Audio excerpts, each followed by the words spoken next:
여러분 일주일 동안 잘 지내셨습니까? 한번 옆 사람하고 이렇게 한번 인사할까요? 참 잘 오셨습니다.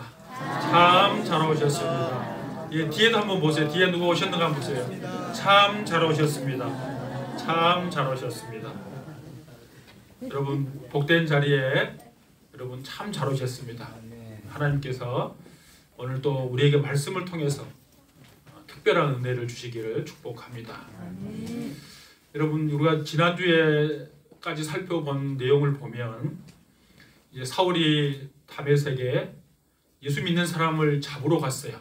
근데 거기에서 빛으로 찾아오신 예수님을 만나게 됩니다. 그리고 눈이 멀어서 3일 동안 앞을 못 보게 됩니다. 3일 동안 식음을 전폐하고 있었는데 예수님의 제자였던 아나니아의 도움을 통해서 그는 다시 앞을 보게 됩니다. 그리고 저번 주 마지막 절 19절 하반절에 이렇게 돼 있죠. 음식을 먹고 강건해졌다 그랬어요. 그러니까 음식을 먹고 그는 다시 이제 좋은 상태가 되었어요. 그러니까 하나님과의 관계가 회복되고 그 몸도 다시 회복되었어요. 그러니까 그가 했던 일이 뭔가 하면 이웃과의 관계 회복으로 나아갑니다. 오늘 본문 19절 읽었던 하반절을 보십시오. 사울이 다메섹에 있는 제자들과 함께 며칠 있을세 그랬습니다. 우리가 19절 하반절을 읽었는데요. 저번 주에 읽었던 것처럼 19절 상반절에 보면 음식을 먹고 강건해지니라 여기 딱 끝나고 바로 20절로 이어지면 더 자연스러울 것 같아요. 근데 굳이 제자들의 이름이 나오지도 않는데 제자들과 며칠 함께 있었다고 그 말을 넣었을까? 왜 그랬을까? 해답은 오늘 우리가 계속 읽고 있는 이 사도행전 9장에서 그 해답을 찾을 수 있어요. 사울은 아나니아의 안수를 통해서 다시 보게 되었어요. 그리고 세례를 받습니다. 세례를 받았단 말은 예수님과 온전한 연합을 이루었다는 말입니다. 그러니까 사울은 새로운 인생의 방향과 목적을 갖게 된 거예요. 인생이 삶의 방향이 완전히 달라진 거예요. 그러나 사흘 동안 사울이 알게 된 것은 단지 유대인들이 못 박혀서 죽인 그 예수가 죽은 지 사흘 만에 다시 부활하셨고 지금도 여전히 살아서 역사하시고 성자 하나님이라는 사실 그것만 깨달은 거예요. 그러니까 복음의 전체적인 그림으로서 구약과 연결된 그 예수님이 유대인들이 그토록 기다렸던 그 메시아인 것은 알았지만 복음의 내용은 아직 잘 깨닫지 못했다는 거예요.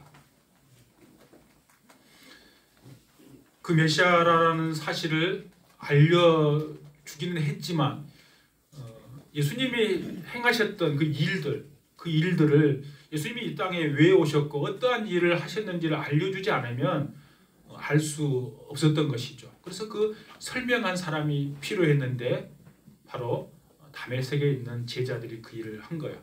며칠 동안 있으면서. 그들은 사울과 지나면서 예수님이 어떻게 이 땅에 오셨는지, 왜 오셨는지, 이 땅에서 무슨 일을 했고 어떠한 일을 행하셨는지 또 무슨 말씀을 해주셨는지 그들에게 가르쳐 준 거예요. 예수님이 어떻게 잡히게 되셨고 십자가에서 죽게 되었는지 그리고 예수님이 어떻게 부활하셨고 마지막 때에 승천하실 때 제자들에게 무슨 말을 해주었는지 다메섹에 있는 제자들이 사울에게 가르쳐 준 것입니다. 그래서 그 시간이 필요한 거예요. 다메섹에 있는 제자들로부터 예수님에 대해서 자세한 내용을 소개받은 사울 어떻게 하는가 하면요. 20절을 보십시오.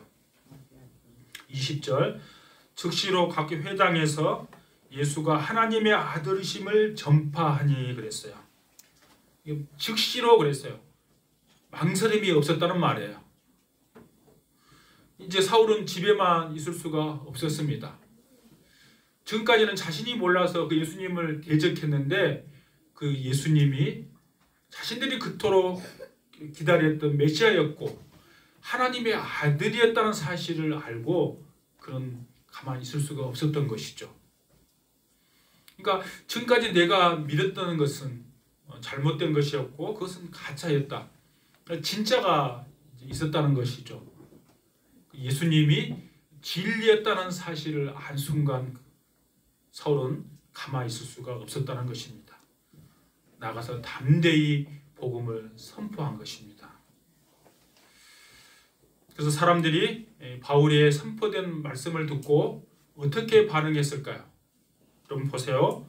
21절, 22절에 사울이 예수님이 그리스도라고 메시아라고 선포하니까 그 선포된 말씀을 듣고 사람들의 반응이에요. 21절, 22절은 같이 읽습니다. 시작. 듣는 사람이 다 놀라 말하되 이 사람이 예루살렘에서 이 이름을 부르는 사람을 멸하던 자가 아니냐. 여기 온 것도 그들을 결박하여 대제사장들에게 끌어가고자 함이 아니냐 하더라. 사울은 힘을 더 얻어 예수를 그리스도라 증언하여 다메섹에 사는 유대인들을 당혹하게 하니라. 아멘. 여러분, 이 사람들 반응은 어쩌면 당연한 것이죠. 마지막 절에 보니까 유대인들을 당혹하게 했다 그랬어요.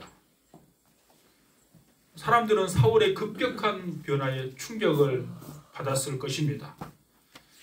예수님의 이름을 부르는 사람을 잡아 죽이려고 했던 그 사울이 이제 완전히 바뀌었기 때문이죠. 그러니까 극자에서 극우로 바뀐 거예요. 지금 다메섹에 온 이유가 여러분 무엇이었습니까? 예수 믿는 사람을 잡아서 대제사장에게로 끌고 가려고 다메섹에 오지 않았습니까? 그런데 그가 자신이 그 박해하던 그 예수가 하나님의 아들이라고 선포하니까 사람들이 놀랄 수밖에 없는 것이죠. 여러분, 우리가 예수 믿으면 바로 이 사도 바울처럼 이렇게 변해야 되는 거야. 다른 사람이 보면 어떻게 저렇게 변할 수가 있어? 이렇게 바뀌는 것이 여러분 정상이에요. 우리 허정아 집사님 여기 있는데 허정아 집사님이 예수 믿고 이제 우리 교회 출석하니까 거기 같이 있는 근무했던 직원들이 혹시 너가 나가는 그 교회가 이단 아니냐고 물어봤대요. 왜 그런가 하면 주일날도 예배드리고 수요일날도 오고 새벽에도 오고 토요일날도 오고 날마다 이렇게 평소시와 전혀 다른 모습으로 바뀌니까 이단들이 조금 열정적이잖아요. 사실은 이단보다 우리가 더 열정적이어야 되는데 이상이 거꾸로 됐어요 지금. 네. 근데 이상하다고 그런 거예요. 그게 당연한 거예요. 사도 바울이 완전히 바뀐 거예요. 그런 모습을 보고 그들이 어떻게 반응합니까? 유대인들 입장에서 보면, 유대계 입장에서 보면 완전히 배교자죠. 자신의 종교를 버리고 이제 다른 종교로 가는 배교자를 그들은 가만둘 수가 없었어요. 그래서 이렇게 했어요. 죽이기로 공모했어요. 그 말씀이 23절이에요. 23절 보십시오. 여러 날이 지나매, 이 여러 날이 지났다고 말 이것은 시간으로 따지면 3년이라는 세월이 흘렀어요. 유대인들이 사울을 죽이기를 공모하다니 그랬습니다. 사울은 갈라디아서 1장에서 이 내용을 설명해요. 갈라디아서 1장에서 사도행전 9장의 이야기를 설명하는데 그가 이렇게 설명합니다. 보면 다메섹에 왔잖아요. 그 빛으로 오신 예수님을 만났어요. 그리고 아라비아로 간 다음에 다시 다메섹에서 와서 예루살렘까지 갔는데 예루살렘 갈 때가 3년이라는 세월이 걸렸다고 갈라디아서 이야기해줘요. 제가 그 말씀을 여러분 한번 읽어보겠습니다. 갈라디아서 1장 17절부터 19절입니다. 또 나보다 먼저 사도된 자들을 만나려고 예루살렘으로 가지 아니하고 아라비아로 갔다가 다시 다메섹으로 돌아갔노라. 그 후 3년 만에 내가 게바를 방문하려고, 게바는 베드로죠. 베드로를 방문하려고 예루살렘에 올라가서 그와 함께 15일을 머무는 동안 주의 형제 야고보, 예수님의 친동생이죠. 예루살렘 교회의 담임 목사입니다. 야고보 외에 다른 사도들은 보지 못하였노라. 그러니까 지금 갈라디아서 1장에서 사도행전 9장에 지금 이야기를 해요. 그러니까 22절과 23절은 한 절밖에 차이가 나지 않지만 여러 날이라고 표현했지만 3년이라는 세월이 흐른 거예요. 그래서 중요한 것은 다메섹에 있는 사람들이 지금 사울을 죽이려 했다는 거예요. 왜냐하면 사울은 유독에서 아주 영향력 있는 사람이었죠. 열정적으로 그 당시에 예수 믿는 사람을 잡아 죽이려고 했던 사람이잖아요. 근데 그가 배교에서 그 예수님이 하나님의 아들이라고 증거를 하니까 유대교가 흔들흔들한 거예요. 유대교 입장에서는 그를 죽여야만이 자신의 믿는 그 종교가 흔들리지 않을 것 같은 느낌이 든 거예요. 그래서 죽이려고 공모했다는 거예요. 그런데 놀라운 일이 벌어집니다. 여러분 24절을 보십시오. 그 계교가 사울에게 알려지니라. 그 계교는 사울을 죽이려고 했던 그 계교죠. 그들이 그를 죽이려고 밤낮으로 성문까지 지키거늘 그랬습니다. 그들의 은밀한 계교가 사울에게 알려졌어요. 사울이 어떻게 알게 됐는지 성경은 말하지 않습니다. 중요한 것은 사람을 통해서 사울에게 알려졌겠죠. 그것은 침묵하지만 그 일은 주님께서 이루신 일이기 때문에 성경은 그걸 굳이 어떤 사람이 알려줬는지를 기록하지 않았어요. 아무것도 모르고 사울은 공격당해서 죽임당할 뻔했지만 그 계교를 주님께서 드러나게 하셨고 사울이 알게 해서 그 어려움을 피하게 합니다. 어떻게 피하는가 하면 25절에 보면 그들이 24절에 보니까 성문을 지켰잖아요. 딱 문만 지키면 사람 가면 잡아올 수 있으니까 성문을 지키니까 25절에 보니까 성벽을 타고 줄을 타서 매달려서 도망갈 수 있도록 해줬어요. 여러분 우리가 여호수아 2장에 보면 이 비슷한 장면이 나오죠. 가나안 정탐꾼이었던 2명 아마 죽임을 당할 뻔했는데 라합이라는 그 기생이 성벽에서 달아서 그들을 창문으로 내려서 도망가도록 했는 지금 상황과 똑같은 상황이에요. 여러분 이처럼 주님은 어떤 방법으로든 누구를 통해서든 심지어는 알지 못하는 사람을 통해서라도 우리가 생각지도 못하는 방법을 통해서라도 그에게 헌신하고 충성했던 사람들을 지키시고 보호해 주시고 인도해 주신 줄로 믿습니다. 그 하나님이세요. 제가 어느 책에 좀 보다가 그런 예어가 나온 걸 지금 봤습니다. 나폴레옹 군대가 적군의 그 지역으로 이제 진군을 했어요. 근데 그 적군에 있던 그 집에 그 집 앞으로 이제 나폴레옹 군사들이 병사가 통과하니까 그 바로 집 앞에 그 길 옆에 사는 신실한 믿음의 사람이 살았는데 그게 두려운 거야. 이제 가부였는데 2 아들과 살았어요. 근데 자기의 적군의 군대가 집 앞으로 지나가면 자신의 집에 들어와서 자신의 재산을 다 빼앗아가고 자신의 2 아들을 종으로 잡아가고 자기를 해칠 것 같은 두려움이 든 거예요. 근데 매일 하나님 앞에 가정 예배를 드렸는데 그날도 똑같이 가정 예배를 드리면서 이렇게 그 엄마가 기도했어요. 오 하나님, 우리 집 주위에 성벽을 쌓아 우리를 지켜 주시옵소서.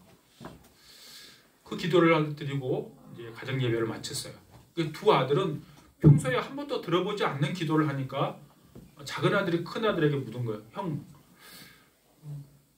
성벽을 쌓아서 우리를 보호해달라는 말이 무슨 기도예요? 그러니까 형도 모르는 거예요. 그런데 그 기도가 어떠한 기도였는지를 그 다음날 그들이 자고 일어났을 때 알게 되었어요. 밤새 눈보라가 엄청나게 친 거예요. 그러니까 그 집이 그 눈으로 딱 뒤덮인 거예요. 그러니까 집인지 없는지 잘 구분이 못 간 거예요. 나폴레옹 병사들이 그냥 그 집 앞을 다 통과하고 안전하게 집을 지켜준 거예요. 그러니까 하나님은 우리가 생각지도 못하는 방법으로 우리를 지키시고 인도해 주신 하나님이신 줄로 믿습니다. 그렇게 하나님이 지키셨고 이제 사울은 예루살렘으로 돌아갑니다. 원래는 다메섹에 간 이유가 뭔가 하면 예수 믿는 사람을 잡으려고 갔잖아요. 근데 3년 만에 이제 다시 예루살렘으로 돌아간 거예요. 근데 예루살렘에 있는 성도들은 여러분 사울을 믿을 수가 있겠습니까? 오늘 본문에 보니까 두려워했다 그랬어요. 8장에 보면 교회를 잔멸했다 그랬어요.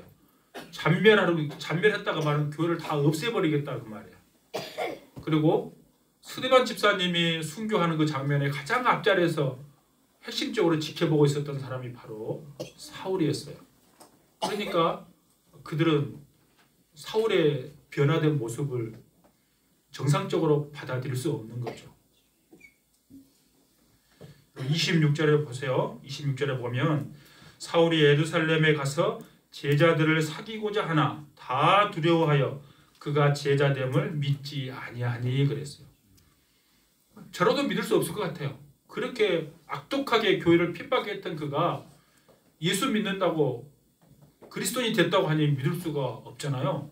왜냐하면 예수 믿는다고 속여놓고 예수 믿는 사람을 거꾸로 잡아가면 어떻게 될까? 그런 두려움이 다 있지 않았겠어요? 그러니까 지금 사울은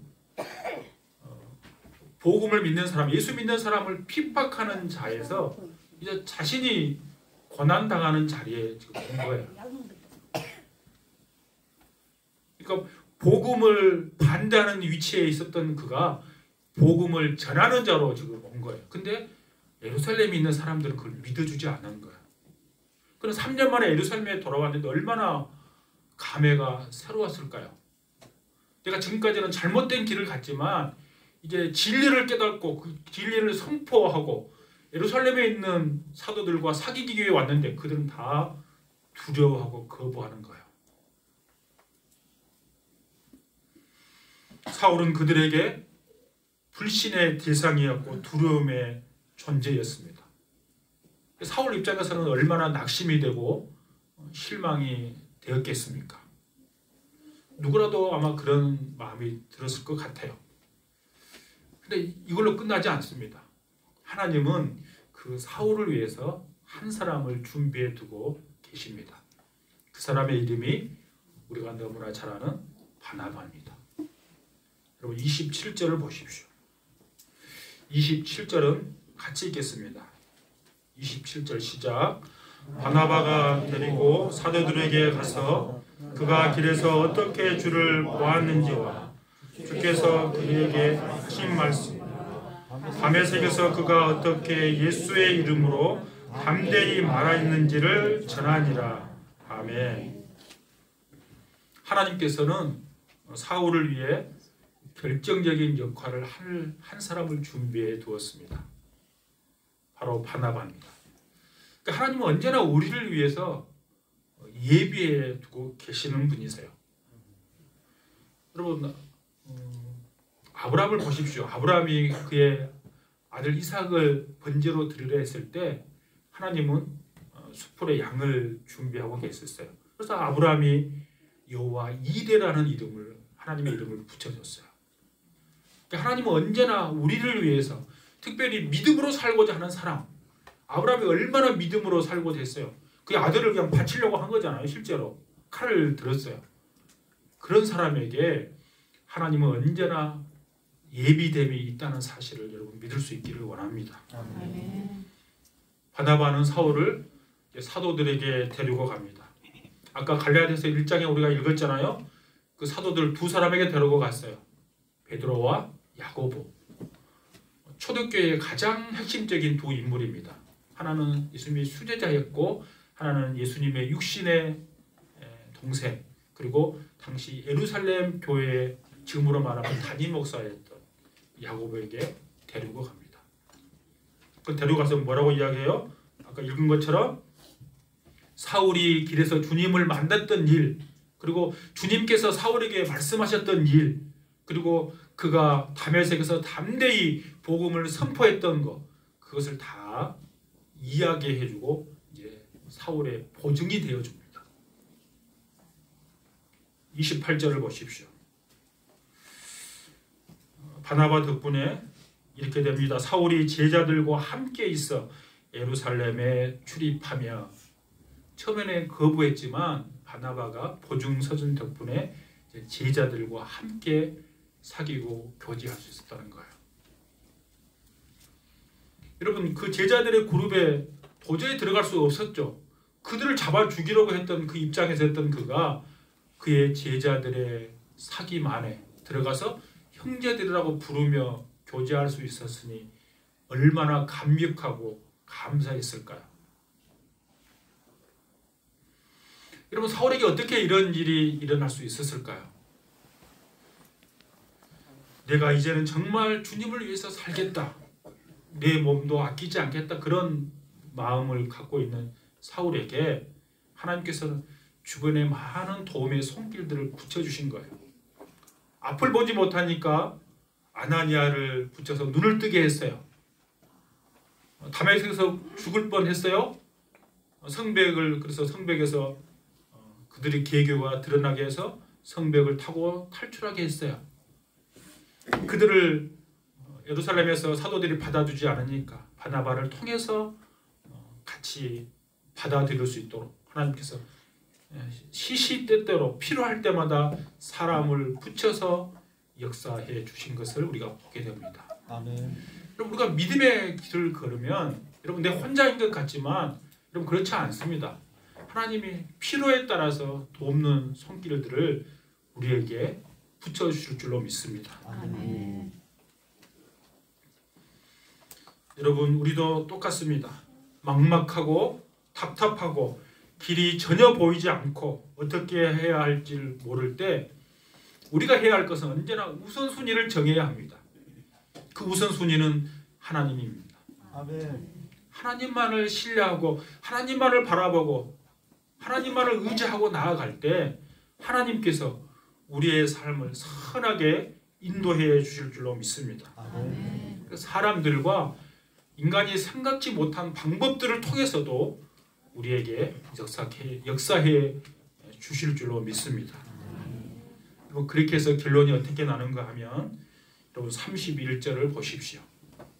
31절로 다 같이 읽습니다. 시작. 그리하여 온 유대와 갈릴리와 사마리아 교회가 평안하여 든든히 서가고 주를 경외함과 성령의 위로로 진행하여 수가 더 많아지니라. 아멘. 여러분, 우리가 31절을 보았는데요. 30절에 보면 사울은 자신의 고향 다소로 이제 낙창합니다. 그러니까 30절과 31절 그 사이는 1절밖에 차이 안 나는데 사실은 13년이라는 세월이 흐른 뒤에요. 그 어떻게 알 수 있는가 하면요. 그 기록을 갈라디아서에서 기록해놨어요. 갈라디아서 2장 1절을 한번 제가 읽겠습니다. 갈라디아서 2장 1절입니다. 14년 후에 내가 바나바와 함께 디도를 데리고 다시 예루살렘에 올라갔더니 그랬어요. 14년이란 말이 뭔가 하면 그러니까 바로 앞에 30절에 자신의 고향 다소로 내려갔다 그랬잖아요. 그 내려간 다음에 14년 후에 다시 예루살렘으로 갔다 그래요. 근데 왜 13년인가 하면 그 고향에 내려가서 1년 동안 바나바의 초청을 받아서 안디옥 교회에 공동 목회를 1년 해요. 그 1년을 빼고 나면 13년이라는 세월 동안 그가 그의 고향 다소에서 사실 무명인으로 살아가요. 여러분, 앞날이 창창했던 청년이었던 그 사울이 13년이라는 세월 동안 여러분 그의 고향에서 있었다고 생각해 보세요. 얼마나 답답했을까요? 13년 동안 사울을 찾아오는 사람 없었습니다. 그를 필요로 하는 사람도 없었어요. 누구보다도 유능했던 그 사울은 13년 동안 무능한 실패자처럼 살았어요. 여러분 혹시 우리도 그럴 때 가끔 있습니까? 내가 아무에게도 주목받지 못하고 그냥 실패자처럼 혹시 그런 세월을 여러분 살아본 적이 있습니까? 근데 그런 세월을 살 때 여러분 사울을 보십시오. 이렇게 살아야 합니다.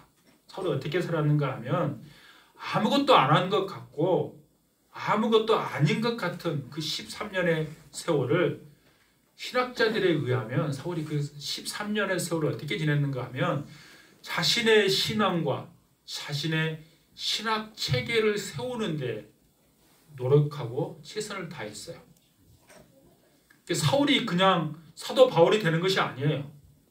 그 13년에 주목받지 못한 어쩌면 실패한 인생 같은 그 시간을 자신의 신학 체계를 세우는데 노력했다는 거예요. 우리가 여러분 신약 성경의 바울의 서신서를 보잖아요. 그 편지를 보십시오.